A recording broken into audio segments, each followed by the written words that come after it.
আসসালামু আলাইকুম রহমতুল্লাহি ওয়া বারাকাতুহু। আজকে আমি ৯টি টিপস নিয়ে এসে আপনাদের সামনে হাজির হয়েছি। যেগুলি আসলে রমজান এবং রমজান ছাড়া যেকোনো সময়ে আমাদের এই টিপসগুলি উপকারে আসবে। আমরা যারা গৃহিণী একটু যদি বিভিন্ন টিপস ফলো করি তাহলে আমাদের জীবনটা অনেক বেশি সহজ হয়ে যাবে। কাজকর্ম খুব ইজি হয়ে যাবে। চলুন শুরু করা যাক। আমার এই এক প্যাকেট মুড়ি একদম হয়ে গেছে, শুকিয়ে গেছে আর কি। উদানো যেটাকে বলে। তো এটা একদম এই যে মুসমুসে ভাব নাই, চ্যাপটা হয়ে যায়, ঠান্ডা হয়ে গেছে আর কি। তো এটাকে আমরা আসলে কী করবো, অনেকেই চিন্তা করে কুল পাই না কীভাবে কী করবো, অনেকেই চিন্তা করে কুল পাই না কী করবো। তো যাদের ঘরে মাইক্রো ওভেন আছে তারা মাইক্রো ওভেনে এই এতটুকু পরিমাণে যদি দেন তাহলে 30 সেকেন্ড দিবেন, আর এর চেয়ে যদি বেশি দেন তাহলে 1 মিনিট দিবেন। আমি এখন 30 সেকেন্ড দিয়ে আনতেছি।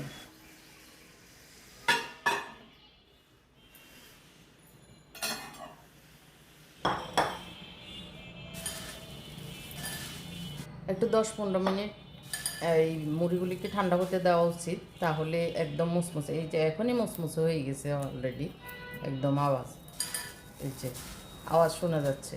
তো এটা একদম সহজ পদ্ধতি। এরকম যদি বিস্কিটও আপনাদের কখনো এরকম ঠান্ডা হয়ে যায়, নরম হয়ে যায়, তখন ওভেনে 30 সেকেন্ড দিলে একদম বিস্কিটগুলিও তাজা ফ্রেশ, একদম গরম গরম বিস্কিট মনে হয়। বিস্কিটগুলি যখন ওভেন থেকে বের করা হয় তখন মনে হয় নিজে বানানো বিস্কিট, একদম গরম গরম ফ্রেশ ফ্রেশ হয়। তো এই মুড়িগুলি এখন একটু ঠান্ডা হলে আমি বয়মে ঢুকিয়ে নেব। 2 নম্বর টিপসটি হলো, বেগুন তো আমরা রমজানে ভাজি করি, পাশাপাশি রমজান ছাড়াও আমরা একটু ভাজি করি, মজা লাগে বিকেলের নাস্তা হিসেবে। তো আমরা যদি এরকম একটি গ্লাসে সব কিছু নিয়ে গ্লাসে ডোটা তৈরি করি তাহলে দিতে অনেক বেশি সুবিধা হয়। লম্বা যখন বেগুন কাটা হয় তখন কিন্তু বাটি থেকে নিয়ে দিতে অসুবিধা হয়। এইভাবে যদি ঢুকিয়ে নেওয়া যায়, দেখতে পাচ্ছেন খুব সুন্দরভাবে ডুবে যায়। আর যদি বাটিতে দিয়ে আমাদের পুরো হাতটাই লেগে যায়, আর 2টা আঙ্গুলের মাধ্যমে আমরা এইভাবে সুন্দরভাবে বেগুনিগুলি করতে পারি। এই সহজ পদ্ধতিটা আমি এই বছর ফলো করে আমার কাছে অনেক বেশি ভালো লেগেছে। আপনাদের কাছেও ভালো লাগবে আশা করি যদি ফলো করেন এই টিপসটি। 3 নাম্বার টিপস হচ্ছে লবণ। আমরা সবসময় একটু বেশি করে আনি। তো সামনে তো বর্ষাকাল আসতেছে। বর্ষাকালে লবণ কী হয়, একটু হয়ে যায়, ফানি ফানি হয়ে যায়। বর্ষার সিজনে এরকম হয়। তো যখন ফানি ফানি হয়ে যায় ইউজ করতে কেমন যেন লাগে পানি বেরিয়ে গেলে। তো আপনারা চাইলে এরকম বেশি করে আমরা যখন স্টক করি 1-2 প্যাকেট একটা বয়মে রেখে দিই বা কখনো কোনো কিছুতে রাখি, সেটা পানি পানি যাতে না হয়, ভিজা ভিজা ভাব না থাকে, সেজন্য আমরা কি করব, 1 মুঠো বা 1 চিমটি চাউল এভাবে যদি আমরা লবণে দিয়ে দিই, চাউলে এই পানির যে একটা ভাব থাকে সেটা চুষে নেয়, আর লবণগুলি থাকে ঝরঝরা একদম সুন্দর। এভাবে একটু ভিতরের দিকে ঢুকিয়ে দিলে, এটা আসলে আমি পরীক্ষিত, যেগুলি আমি ইউজ করে মানে ভালো পাচ্ছি বা পরীক্ষিত আমার, সেগুলি আপনাদের সাথে শেয়ার করছি। তো আশা করি এটাও আপনাদের উপকারে আসবে। আসলে আজকের টিপসগুলি অনেকের জানা আছে, অনেকের জানা নেই। যাদের জানা আছে তো ভালো কথা, আর যাদের জানা নাই তাদের জন্যই। চিনিতে পিঁপড়া উঠে, এটা স্বাভাবিক। তো একটু উপরের দিকে যদি আমরা একটু লবঙ্গ ছিটিয়ে দিই, লবঙ্গর ঘ্রাণে গন্ধে আর পিঁপড়া আসে না। এটা একদম ভালো একটা টিপস, আপনারা ফলো করতে পারেন।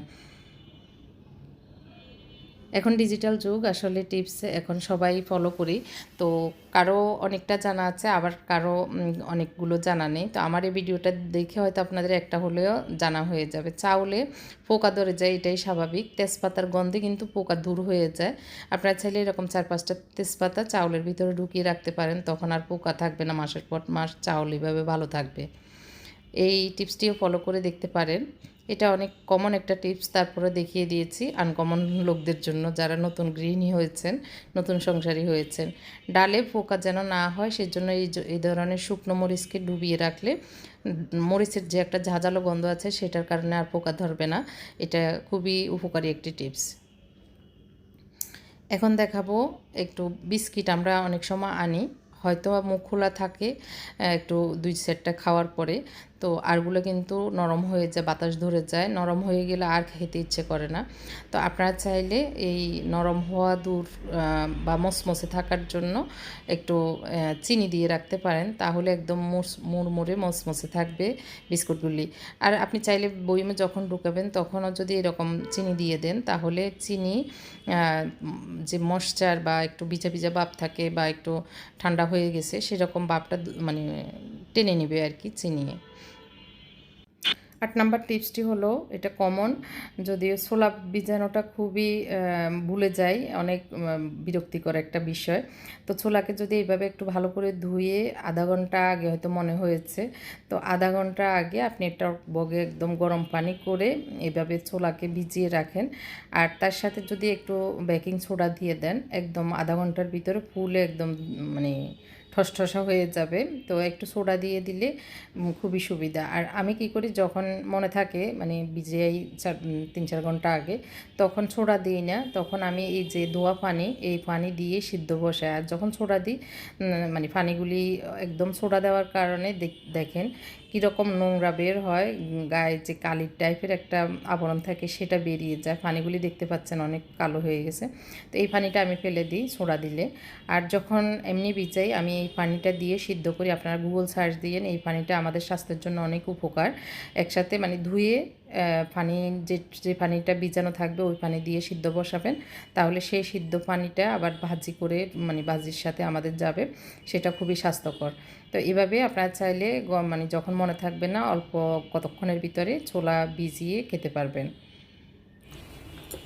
আমি এখন চিকেনে একটু আদা রসুন দিব। আদা রসুন যেহেতু চিকেনে দিচ্ছি, এই পর্যায়ে আমি একটা টিপস দিতে পারি আপনাদেরকে। খাতা কলম নিয়ে আপনারা বসে পড়তে পারেন, একটু খাতা কলমে লিখে রাখলে তখন মনে থাকবে। যেমন চিকেনে আদা কম আর রসুন বেশি দিতে হবে, তাহলে মাংসের স্বাদটা একটু বেশি বৃদ্ধি পাবে, মানে সঠিক স্বাদটা পাবেন আপনারা।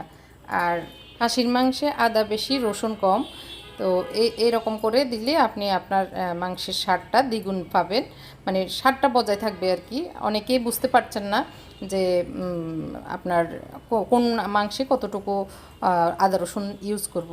তো দুইটা আমি এখন বলেছি, খাসির মাংসে আদা বেশি রসুন কম, মুরগির মাংসে রসুন বেশি আদা কম, আর গরুর মাংসে দুইটাই সমান সমান দিতে হবে। আদা যদি আমি 1 চামচ দিই, রসুনও 1 চামচ দিতে হবে। এভাবে সমন্বয় করে মাংস যদি রান্না করেন, মাংসের স্বাদ বজায় থাকবে, তারপরে আপনার রান্নার মজাটা পাবেন ওখানে আর কি। আমরা যদি এখানে আদা বেশি রসুন কম এভাবে করেই, তাহলে উল্টাটা হয়ে যাবে, স্বাদ হবে না, আদার গন্ধ বেশি বেড়ে যাবে। এরকম করে আপনারা এই টিপসটা ফলো করতে পারেন। আমি আবারও বলে দিচ্ছি, গরুর মাংসে আদা এবং রসুন সমান সমান থাকবে, মুরগির মাংসে রসুন বেশি আদা কম রসুন বেশি, আর খাসির মাংসে রসুন কম আদা বেশি। এই 3টা লেখা যদি আমি লিখে রাখেন যারা নতুন রাঁধুনি, তাদের উপকারে আসবে আশা করি।